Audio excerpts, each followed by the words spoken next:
I listened carefully to the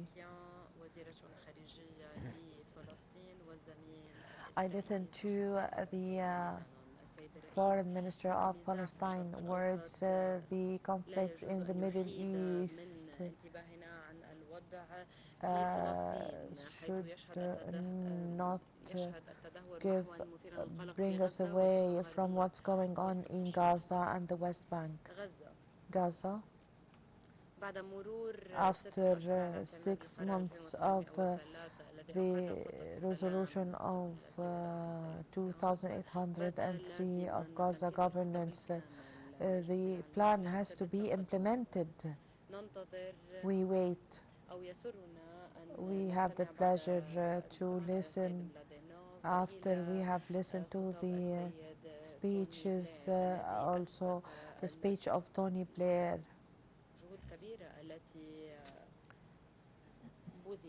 that all the efforts exerted and we call on Israel to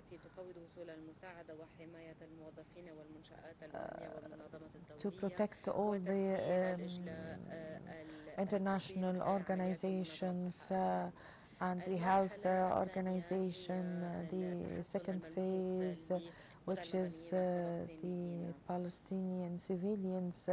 This has to be taken in consideration, and the empowerment of the citizens and the Palestinian Authority, and paving way for the reconstruction of Gaza.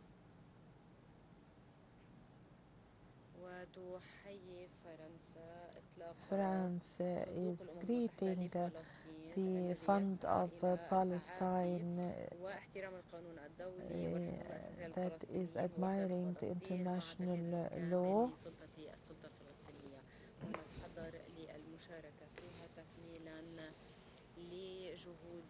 and we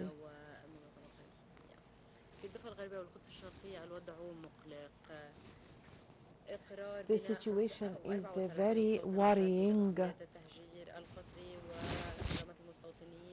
and the settlers France is also worried about the situation. We call on Israel to go back to the negotiating tables and to retreat concerning the death penalty resolution and law, the financing of the Palestinian Authority is we have to help in this, and also the elections of the municipality. We greet the Palestinian Authority, and this has to pave way for the legislative elections and for the democracy of the Palestinian people. France is abiding by two-state solution, and the announcement of New York, the New York communique, and this is a solution also. We have to provide a real chance by the establishment of the Palestinian state, or else there would not be any stability. The right of Israel to be secured, also something that the Council have confessed, and the admiration also of the international law, and the rights of the peoples of the region, and the right of Israel to. This is the key for peace in Lebanon. We have welcomed the historical resolutions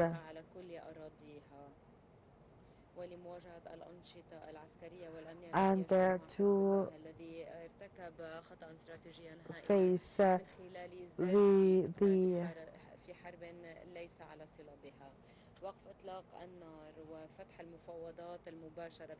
and opening the real negotiations that is going to calm the path and the situation in the region. We ask to stop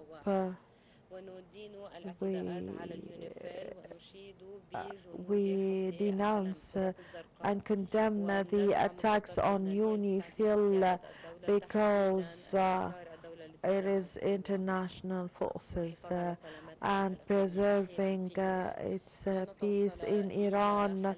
Concerning Iran, we did not reach a sustainable solution, and we need a peace solution with its neighboring countries. We call on the free navigation in Hormuz Strait. Thank you so much. I thank the... I now give the floor to the...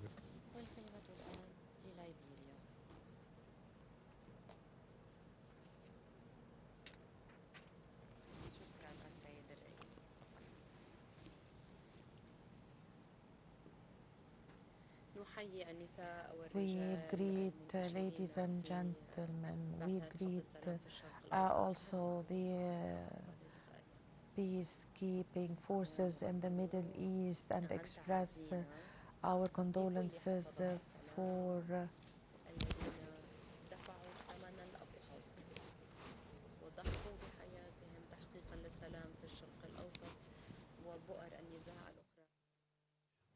and other hotspots around the world under the blue flag. We pray for the full recovery of all those injured in the selfless pursuit of peace and wish their families well. Mr. President, we express our appreciation to the briefers, Mr. Khalid Kari, the Assistant Secretary General for the Department of Political and Peacekeeping Affairs and Peace Operations, His Excellency Mr. Espen Barth Eide, Minister for Foreign Affairs of Norway and representative of the Ad Hoc Liaison Committee, and Mr. Tony Blair, member of the Executive Board of the Board of Peace, for their insightful interventions. We also welcome heartily the participation of the Observer State of Palestine, represented by Her Excellency Ms. Vassin Agabikian, the Minister for Foreign Affairs and Expatriates, as well as the distinguished representative of Israel, and the many excellencies and distinguished colleagues of member states taking part in today's important debate. Excellencies, this council meets while the history of the Middle East is still being written in blood. This is not dramatic. It is being realistic.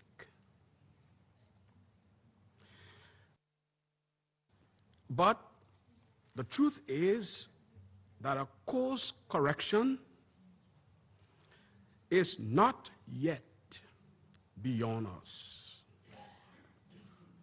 The present pause, however, in large-scale violence must not be mistaken for peace. Ceasefires may interrupt warfare. The truth, however, is that they do not, by themselves, resolve the disagreement that produced the war. The lesson before us is therefore a sobering one. When diplomacy repeatedly arrives only after devastation, which has been the unfortunate tale of the Middle East conflict, peace becomes about reconstruction instead of what it should truly be, about prevention of a war.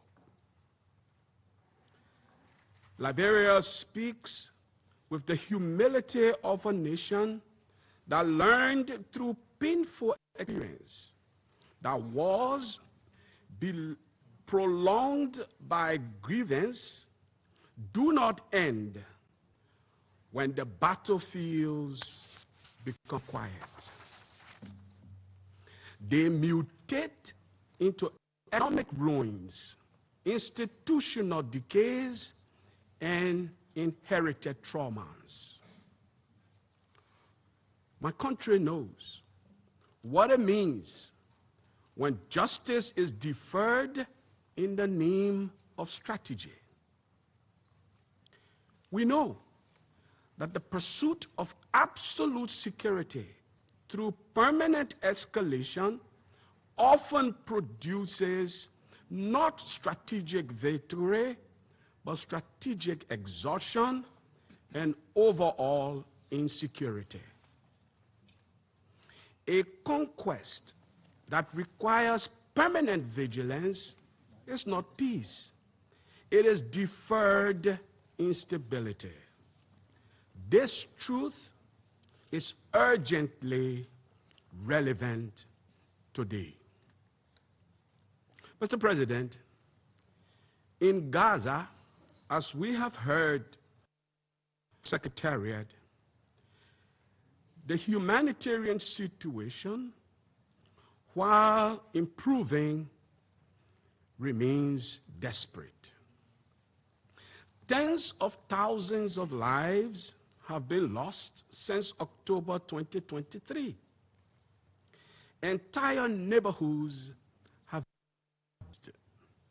More than 370,000 housing units have reportedly been damaged or destroyed. Gaza's economy has contracted by over 80%, with development indicators pushed back by decades. These are not merely statistics of destruction. They are indicators of a political failure, one that is so profound that humanitarian relief alone cannot and will not repair it. We thank the Board of Peace, the United States, and all countries contributing to the progress which have been reported to us by Mr. Blair. What is also true is that Gaza cannot again become an internationally funded humanitarian holding pattern, rebuilt materially, abandoned politically, and left strategically combustible without being properly and thoroughly disarmed. Reconstruction without irreversible political architecture will only recycle fragility. Liberia, therefore, calls for a time-bound international framework that links recovery, governance, accountability, and a credible, irreversible pathway toward the two-state solution. Bricks alone cannot build peace. Cement, without political courage, merely rebuilds future ruins. Mr. President, Excellencies, as the Assistant Secretary General reminded us, The Palestinian question remains central to the Middle East. And the crisis is no longer geographically confined. From Gaza to the West Bank, from the Blue Line to the Red Sea, from the Strait of Hormuz to Syria, we are witnessing the dangerous fusion of unresolved grievances into interconnected regional instability. It is worth repeating because it is true. When nearly 1/3 of globally traded seaborne oil and a significant share of liquefied natural gas transit through vulnerable maritime corridors, disruption in the Strait of Hormuz is not a regional inconvenience.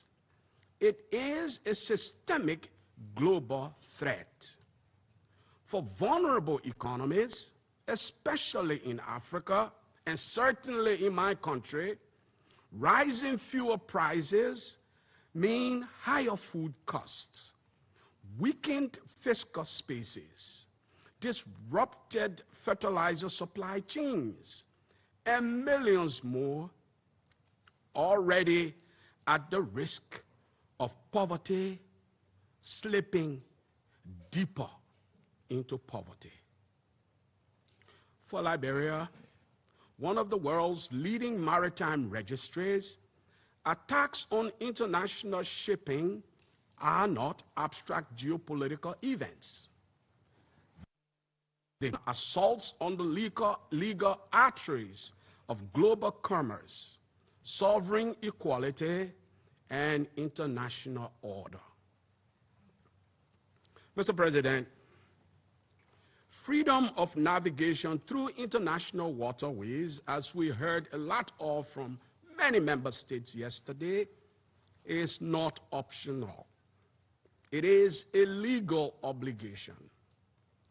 The obstruction, weaponization, or militarization of these routes risks transforming regional war into global economic depression. Liberia, therefore, reasserts the African Union affirmation that international law cannot be selectively applied, whether on land, at sea, or in humanitarian access. The forcible displacement of civilians, therefore, must not be normalized. Territorial acquisition by force cannot and must not be legitimized. Humanitarian aid must not and cannot be permitted to be weaponized. And maritime passage cannot be obstructed. Excellencies, the selective enforcement of law does not preserve order. It actually weakens it. This Council must confront an uncomfortable truth. Resolutions repeatedly invoked but inconsistently implemented do not strengthen our credibility or the credibility of the international community. In truth, they erode it. Resolutions 2720, 2735, 1701, 2334, and 2803 cannot remain ceremonial texts recited in this chamber while realities on the ground move in the opposite direction. Our collective resolve to implement our resolutions is the real difference between peace and security in the Middle East. Liberia reaffirms its support for the inalienable political rights, dignity, and statehood aspirations of the Palestinian people, alongside Israel's right to security, guaranteed not by perpetual siege, but by enforceable coexistence within internationally recognized parameters, all of which are enshrined in many resolutions concerning the Middle East.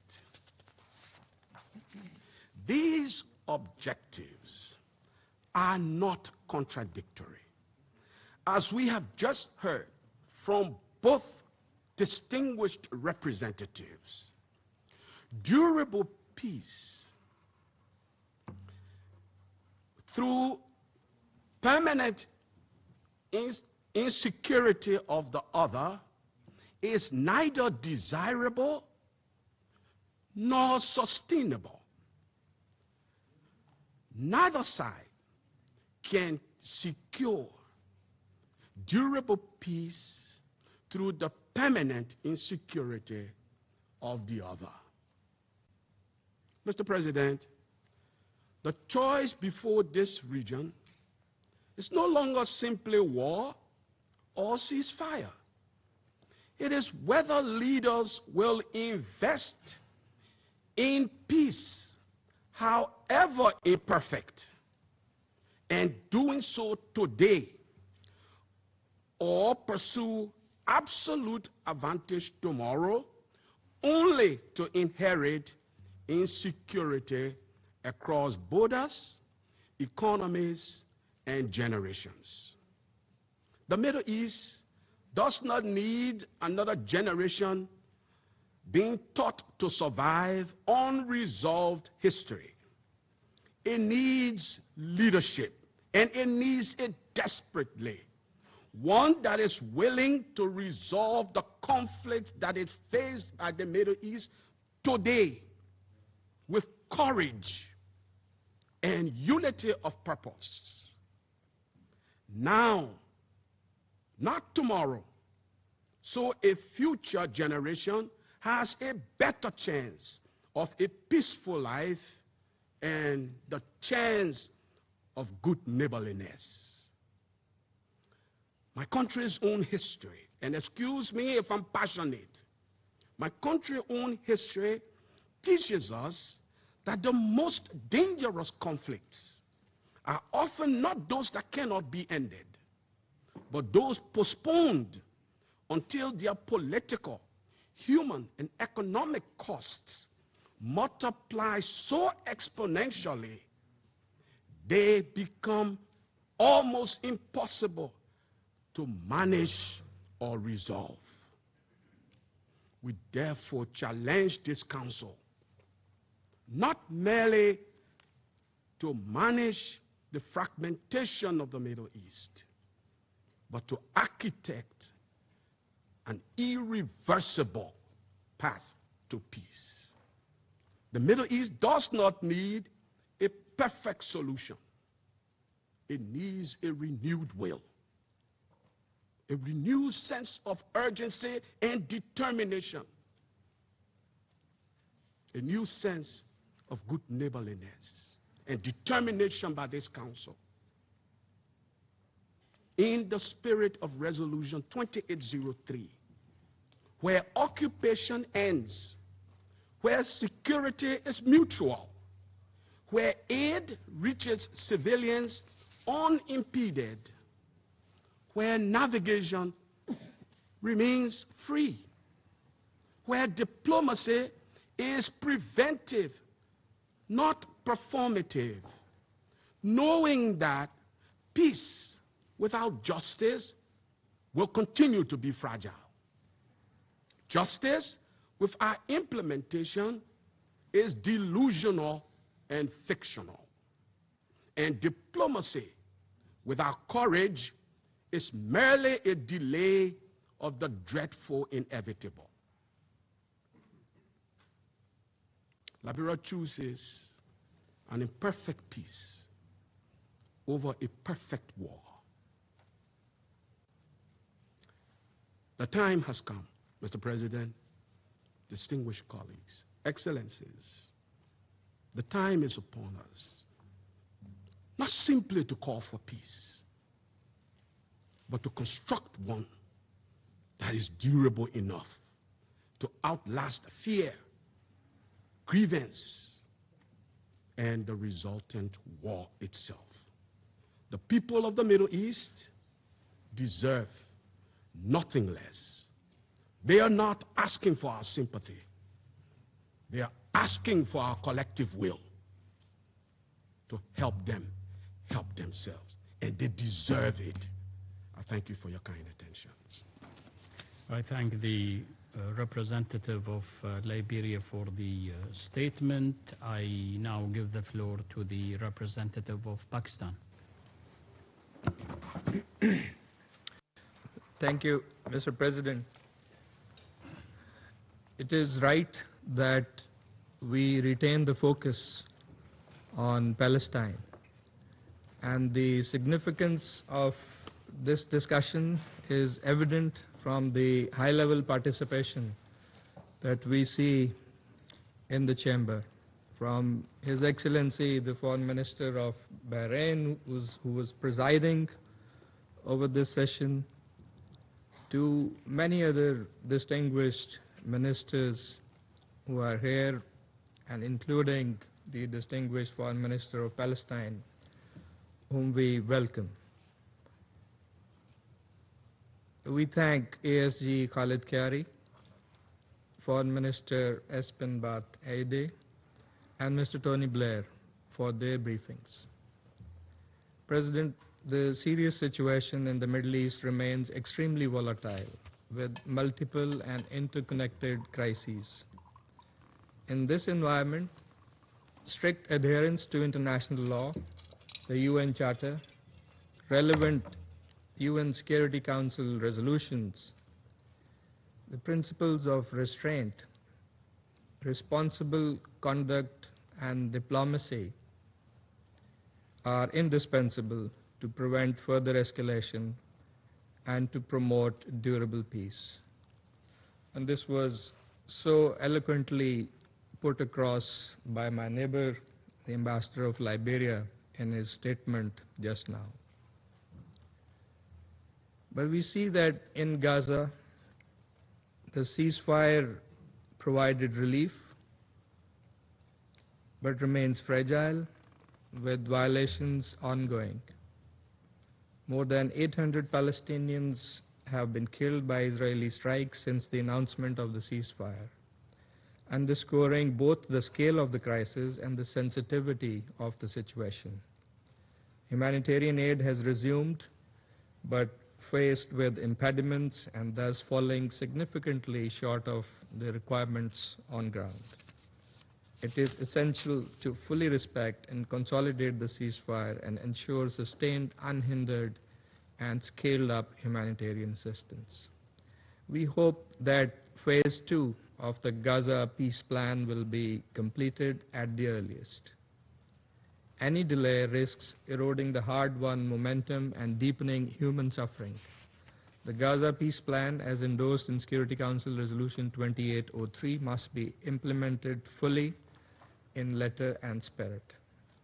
President, the rapidly deteriorating situation in the West Bank is also alarming.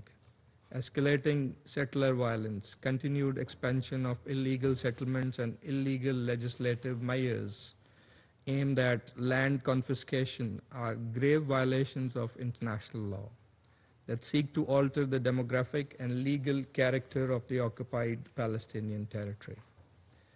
In a joint statement on 2nd April, the foreign ministers of the group of 8 Arab and Islamic countries strongly condemned Israeli legislation and warned against the increasingly discriminatory, escalating Israeli practices that entrench a system of apartheid and a rejectionist discourse that denies the inalienable rights and the very existence of the Palestinian people in the occupied Palestinian territory. In a separate joint statement on 23rd April, The ministers also condemned the repeated violations of historical and legal status quo of the Islamic and Christian holy sites in Jerusalem by the Israeli occupation authorities, particularly the ongoing incursion into Al-Aqsa Mosque. Such actions must cease immediately. The high-level conference in July, together with the General Assembly's endorsement of the New York Declaration last year, has established a credible multilateral pathway towards the realization of a Palestinian state. And efforts led by the US President, Mr. Donald Trump, supported by the Arab and OIC countries, have advanced a comprehensive peace plan. We hope that all these efforts, including the Board of Peace under the framework of Resolution 2803, will lead to concrete steps towards the implementation of a permanent ceasefire, further scaling up of humanitarian aid, reconstruction of Gaza, and realization of the right to self-determination of the people of Palestine through a credible, time-bound political process, resulting in an independent, sovereign, and contiguous state of Palestine based on pre-1967 borders with Al-Quds, Al-Sharif as its capital. In Lebanon, the Israeli military actions, particularly in the south, have resulted in more than 2,000 civilian casualties. The extension of the ceasefire for 3 weeks, brokered by the US, is a welcome development. But violations continue, as we saw over the weekend. There must be complete cessation of hostilities. Full implementation of Resolution 1701 also remains essential for stability. And in Syria, Pakistan supports a comprehensive approach based on full respect for its sovereignty, unity, and territorial integrity, and supported by inclusive political progress and sustained humanitarian and economic support. In Yemen, a Yemeni-led and Yemeni-owned political settlement, supported by consistent international engagement, remains the only viable path to lasting peace. Broader regional tensions continue to pose serious risks to international peace and security, as well as to global economic stability. The situation in the Strait of Hormuz is adversely impacting countries around the world, including Pakistan. Pakistan reaffirms its full support for the sovereignty, territorial integrity, and political independence of all brotherly states in the region. We stand for universal respect for international law and pacific settlement of disputes. At this critical juncture, restraint, dialogue, and diplomacy must prevail. Pakistan remains actively engaged, advancing such diplomatic pathways and advocating for a peaceful resolution of this crisis. The recent talks hosted in Islamabad between the US and Iran stand as a testament to this commitment. Pakistan will continue to support and facilitate efforts aimed at fostering dialogue and stability across the region. The root cause of instability in the Middle East remains the unresolved question of Palestine and the continued Israeli occupation of the Arab lands. Not the expansionist ambitions, not the suppression of rights, not the use of force. It is the vocation of occupation, the realization of a Palestinian state, the two-state solution. That is the only viable pathway to a just, lasting, and comprehensive peace for all in the region. Pakistan will continue to support that objective while reaffirming its unwavering solidarity with the Palestinian people and their just cause. I thank you. I thank the representative of Pakistan for the statement. I now give the floor to the representative of Russian Federation. Mr. President, we wish to thank Khalid Khiari, Espen Aida, and Tony Blair for their briefings, and we welcome the participation in today's briefing of the Foreign Minister of Palestine. Mr. President, we are gravely concerned by the developments in the Middle East. The fact that protracted conflicts remain unresolved and their attempts to resolve them overnight, bringing together brute force and the language of ultimatums, circumventing international formats, are sowing bitter fruit, which we are reaping today. This policy, where the interests of one side are completely being ignored, naturally is being met with resistance and opposition. Ultimately, for 2.5 years now, the region has been convulsed by periodic outbreaks of armed hostilities, alternating with short-lived and untenable ceasefires, which are violated endlessly.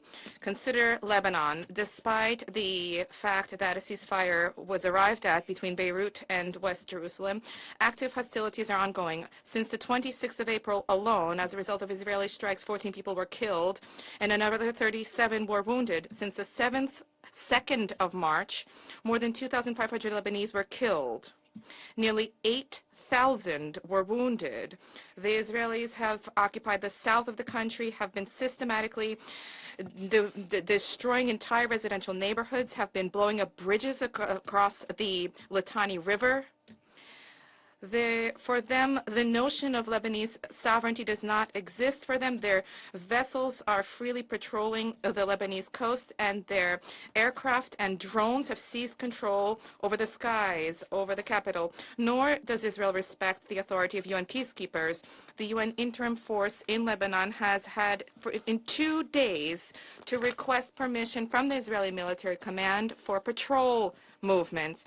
And even this, however, is not a panacea.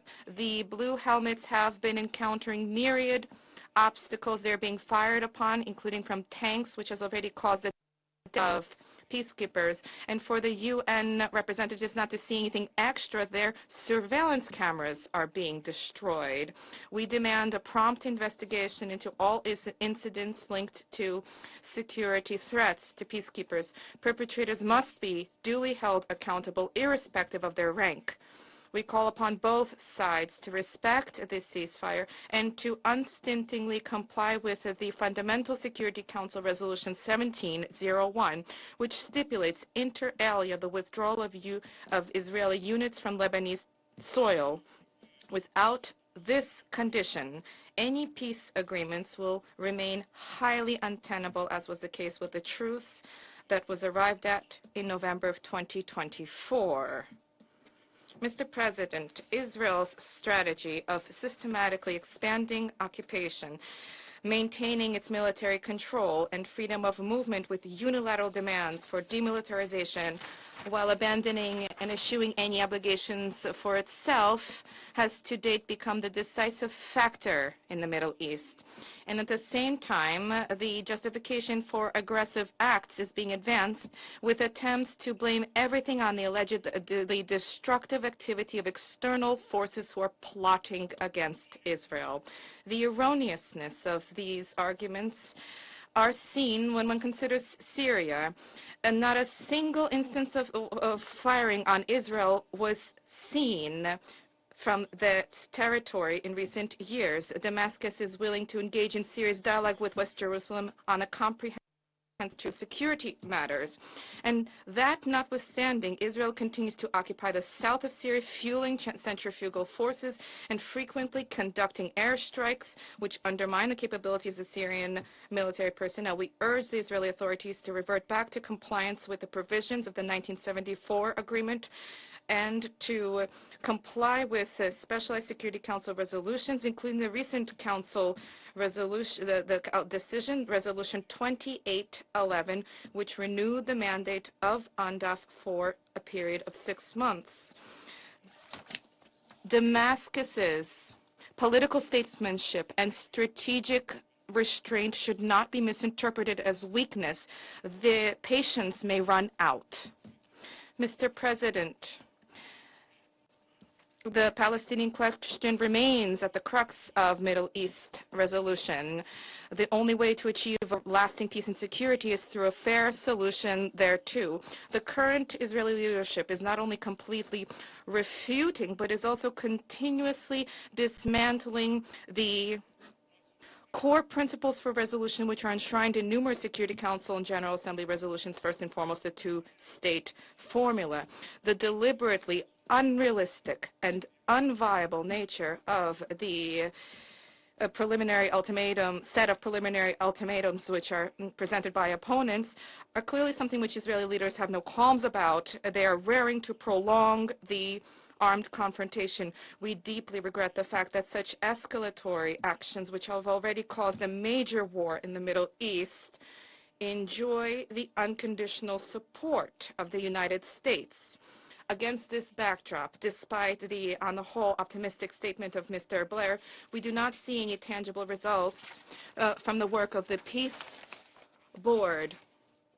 The implementation of Security Council Resolution 2803, which was adopted at Washington's initiative 5 months ago, has been deadlocked, and this is something which was foreseeable. The International Stabilization Force in Gaza has still not been deployed. The National Committee for the Administration of the Strip remains located abroad. More than half of the Strip is occupied by Israel. Humanitarian access remains obstructed. And since the ceasefire on 10 October, 800 Palestinians have been killed. Unfortunately, our grim predictions have come to pass. We see attempts to literally pay the way out of Palestinians with flashy business plans in the new Gaza style, rather than attempts to resolve a thorny political dilemma, the establishment of a sovereign and independent Palestinian state with the capital of East Jerusalem and within the 1967 borders. The situation in the West Bank is equally bleak, which was unresolved and unaddressed by the Resolution 2803. We see ongoing settlement creep, regular raids, as well as radical settler violence there. Israel's infringement on the position of the Palestinian Authority, including the withholding of its tax revenues, is an exceedingly dangerous path to deadlock, which is not improving Israeli security, but rather radicalizing Palestinian society. Just as nefarious is the West Jerusalem policy vis-a-vis UNRWA, which remains an indispensable bedrock for humanitarian assistance to Palestinians, both on the OPT and the neighboring Arab countries. The mandate of the agency has particular significance and is universally recognized that under the international legal basis for Middle East settlement, first and foremost in terms of helping Palestinians provide for their protection until their right to return is granted. Against this backdrop, a rare piece of good news was the successful conduct of the municipal elections in Palestine. Peaceful elections were held in Deir al-Balach, and this demonstrated to the world the inextricable nature of the West Bank and Gaza and the futility of attempts to artificially divide the Palestinian people. To conclude, we wish to stress that that Middle East settlement cannot withstand hasty or short-sighted solutions, nor military solutions. Only a thorough accounting for the interests of all parties rooted in the universally recognized international legal basis, including the two-state formula. This is the only way to achieve results. Thank you. I thank the representative of Russian Federation for the statement. I now give the floor to the representative of the Democratic Republic of the Congo. Monsieur le Président, Mr. President, the Democratic Republic of the Congo reiterates our respectful greetings to Mr. Abdul Atif bin Rashid Al Zayani. We thank his country, the Kingdom of Bahrain, for organizing this open debate, high-level debate, dedicated to the situation in the Middle East, including the question of Palestine. In the same vein, we wish to once again welcome the ministers and foreign ministers, vice ministers of foreign affairs in today's meeting. We also wish to thank His Excellency Mr. Espen Barth Eide, Minister for Foreign Affairs of Norway and representative of the Ad Hoc Liaison Committee, Mr. Tony Blair, member of the Executive Board of the Board of Peace, as well as Mr. Mohammed Khalid Khiari, Assistant Secretary General, for their comprehensive briefings. My delegation welcomes the steadfast commitment of the United Nations as well as international partners to the promotion of international peace and security in a region that has been embroiled in persistent tensions, and this is attested to in the particularly alarming developments that have recently been taking place. The DRC expresses our profound concern amid escalation of violence in the region, particularly the recent clashes engaging a number of state actors. These hostilities are now multidimensional in nature, bringing together both security, humanitarian, and economic dimensions. These hostilities have generated civilian casualties, damaged critical infrastructure, and affected strategic navigation routes, with direct repercussions to regional and international security. This ratcheting up of tensions, including in the maritime realm, reflects risks of expanded conflagration and further underscores the fact that any purely military approach cannot generate a lasting solution. Quite to the contrary, such an approach would expose the region to an escalation with repercussions that may spiral entirely out of control. We recall Resolution 2817 of the Security Council. We reiterate our call for an immediate de-escalation, for restraint on the part of all stakeholders, and for strict respect of international law, specifically international humanitarian law, and the principles enshrined in the Charter of the United Nations. I now turn to the situation in the Gaza Strip. While we welcome the appointment of the High Representative of the Board of Peace and the designation of the commander of the International Stabilization Force, not to mention the efforts undertaken to shape a coordinated international response, we remain concerned by the tenuous nature of the ceasefire that has been established there under, pursuant to Resolution 2803, and concerned by the ongoing violence. Restrictions to access for humanitarian assistance have been seen in the intermittent closure of crossing points, the Rafah and Kerem Shalom crossing points, and instances of sporadic violence compromise prospects of stabilization and undermine prospects for the implementation of the subsequent phases of the process underway. The DRC calls upon all parties to fully honor their commitments, to abide by their international obligations, and to align themselves in good faith with diplomatic initiatives underway. Furthermore, the DRC recalls that in an increasingly interconnected regional environment, tangible progress can only occur with a robust security framework, which would entail the sidelining of non-state armed actors who may fuel tensions and thwart stabilization efforts. The only way to fully take stock of the situation of Palestine is by taking into account that of the West Bank and East Jerusalem. Expansion of settlement activity, violence being perpetrated, forced displacements of people in these territories.